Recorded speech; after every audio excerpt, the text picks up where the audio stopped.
ये जो एक्साइटमेंट है ना, वो हमारे जीवन के महाविनाश का मुख्य रोल निभा सकता है।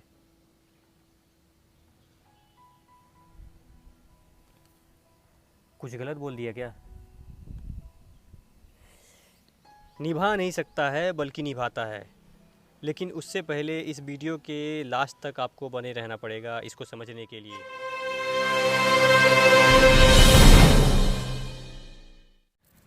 कभी कभी हम अपने किसी भी काम को लेकर इतना उत्साह प्रकट कर देते हैं कि वो हमारे जीवन के विनाश का कारण कभी न कभी ज़रूर बन सकता है। हम अपने किसी भी काम के एक्साइटमेंट में काफ़ी कुछ भूल जाते हैं। हम धीरज और धैर्य नामक शब्दों को, या ये कह सकते हैं कि इस हथियार को लेकर चलना भूल जाते हैं।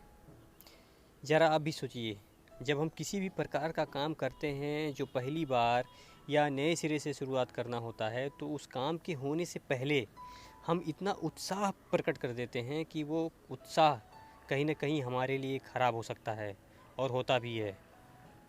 तो हम सीधे सीधे समझते हैं कि उत्साह हमें तब दिखाना चाहिए जब हमारा काम, हमारा इच्छा पूरा हो रहा हो या हो गया हो, जिसका उत्साह हम दिखाने के बारे में सोच रहे थे या दिखाना चाहते हैं।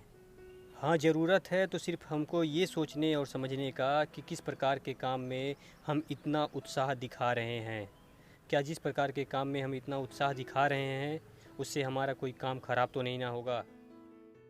थके हुए शरीर को आराम देने का उत्साह, या स्कूल से मिले गर्मी की छुट्टी का उत्साह, शादी में कहीं जाने का उत्साह, या नए बाइक को तेज़ चलाने का उत्साह, किसी काम को करने का उत्साह, या परीक्षा में बैठे देते हुए एग्ज़ाम का उत्साह, किसी निर्माण कार्य का उत्साह, या किसी से कोई कंपटीशन करने का उत्साह, या बिना पूरा हुए किसी काम को किसी से कहने का उत्साह, या अरे भाई आप भी कुछ कहिएगा।